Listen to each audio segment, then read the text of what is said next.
평형 영법 교정 5번째 시간으로 유선형은 각 개인의 유연성에 따라서 균형 있게 만들어야 한다는 주제로 이야기해 보도록 하겠습니다.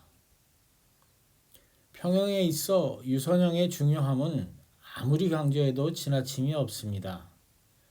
누구나 유선형을 잘 만들고 싶지만 어떻게 해야 올바르게 자세를 잡을 수 있을 것인가 하는 것이 선수들이나 일반인들이나 모두에게 공통적인 고민거리일 것입니다.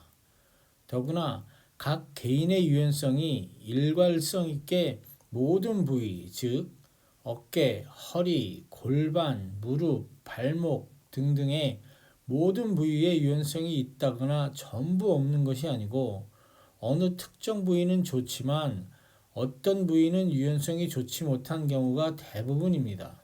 물론 전체적인 유연성이 좋은 사람은 행운이지만 그렇지 못한 경우는 자신의 신체 조건에 맞춰서 유연성을 조정해 나가야 하는 것입니다. 올림픽에 출전하는 선수들의 경우도 유연성이 부족한 선수들은 스트로크 숫자가 유연성이 좋은 선수들보다는 상대적으로 많을 수밖에 없는 경우가 많기 때문에 의도적으로 짧고 빠르고 강하게 영법을 만들게 마련이고, 유연성이 뛰어나서 유선형을 남보다 잘하는 선수들은 스트로크를 길게 상대적으로 가져가면서 스트로크 숫자를 적게 가져가서 힘을 절약하고 후반까지 힘을 유지하려 하는 것입니다. 앞선 영상에서 언급했듯이 유선형은 첫째로 몸통에서 발끝까지의 자세가 우선이고, 몸통의 유선형이 만들어지면 팔을 어떻게 뻗을 것인가를 생각해야 합니다. 물론 전체적인 균형을 고려해야만 하지요. 지금까지 보신 영상을 살펴보면 선수들 각각의 유선형 자세가 각기 다르다는 것을 확인할 수 있습니다. 물론 본인의 조건에 맞는 유선형 자세를 만든 것일 것입니다. 이 영상은 일본의 기타지메 고스케 선수의 영상입니다. 자세를 거의 완벽하게 만들었습니다. 아마도 이 선수도 어떤 문제가 있었지만 극복했을 것입니다. 일본의 특성상 세부적인 것까지 고려해서 영법을 만들기 때문입니다. 이 영상도 맨 위에 소니 선수는 거의 완전하게 유선형 자세를 잡고 있지만, 바로 밑에 선수는 다리를 들기 위해서 몸 전체가 약간 리바운드 되는 경향이 있습니다. 다리가 내려가는 것을 막기 위한 수단일 것입니다. 위에서 세 번째 선수의 경우는 몸통의 유선형을 유지하기 위해서 팔과 손이 약간 밑으로 글라이드 하는 것을 볼 수 있습니다. 아마도 어깨의 유연성이 부족해서 몸통의 유선형을 유지하면서 손을 약간 물속으로 뻗는 동작을 통해 나름의 균형을 찾은 것으로 보입니다. 이 영상에서도 1, 2, 3번 선수 모두 유선형을 취하는 방법에 차이가 있다는 것을 확인할 수 있습니다. 일본 선수는 어깨 유연성이 좋아 머리를 약간 들면서 자세를 만들고, 골반과 무릎의 유연성도 뛰어나서 킥을 위해 다리를 모을 때 무릎이 가라앉는 것을 줄이기 위해 다리를 조금 넓게 벌려서 킥을 차면서 즉각 유선형 자세로 들어가고 있습니다. 이번 선수는 유선형이 뛰어나지 못하기 때문에 파워로 이를 극복하기 위해 스트로크 U를 아주 빠르게 가져가면서 킥도 간결하게 차고 바로 다리를 들어 올리고 있습니다.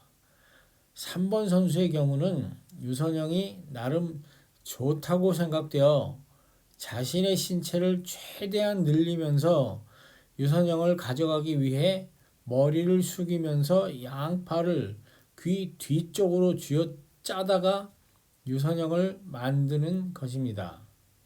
이 영상은 아담 PT 선수가 천천히 수영하는 모습입니다. 여기서 확인되는 것은 상체의 유연성은 유선형을 만들기에 부족하지 않지만 둔부의 근육이 많이 발달해서 그런지 하체의 유선형을 만드는 데는 약간 부족함이 있는 것을 확인할 수 있습니다. 이렇게 보면 아담 PT 선수가 왼쪽에서 두 번째죠. 킥을 차고 난 이후에 다리에 힘을 빼고 위로 바로 들어 올리는 이유를 알 수 있습니다. 이 영상에서도 다른 선수들을 살펴보면 앞서 설명했던 경우와 비슷하게 유선형 자세를 취하는 자세가 각기 다른 것을 확인할 수 있습니다. 이렇듯 각자 자신의 특징에 맞는 유선형을 찾아가는 것입니다. 그 후에 원하는 경우나 필요한 경우에 이상적인 유선형을 그려놓고 그 자세를 위해 어떤 것을 해야 할 것인가를 설정하고 실천해 나가도록 해야 할 것입니다. 한 가지 예를 들어보도록 하겠습니다. 이 두 선수를 비교해 보면 아래 선수가 교정해야 할 부분을 찾아보고 어떤 훈련을 해야 할 것인가를 논의해 보도록 하겠습니다. 위에 레베카 선수를 기준으로 아래 선수는 발끝을 좀 더 평평하고 펴야 하고 시선이 지나치게 높기 때문에 가슴이 깊게 내려가고 손이 지나치게 많이 위로 뻗어져 있습니다. 따라서 첫째로 시선을 밑으로 내려서 고개를 몸과 일치하게 숙이면 가슴이 조금 위로 올라가게 되고 손도 조금 밑으로 뻗어집니다. 따라서 선수에게 첫째로 요구할 것은 발끝까지 완전히 펴서 힘을 약간 주고 머리를 숙이면서 양팔을 귀 밑에 힘을 줘서 붙여 쥐어짜는 느낌으로 뻗어주도록 합니다. 머리 자세와 손을 뻗는 위치에 따라 상당한 변화가 생깁니다. 마침 좋은 예가 있어서 확인해 보도록 하겠습니다.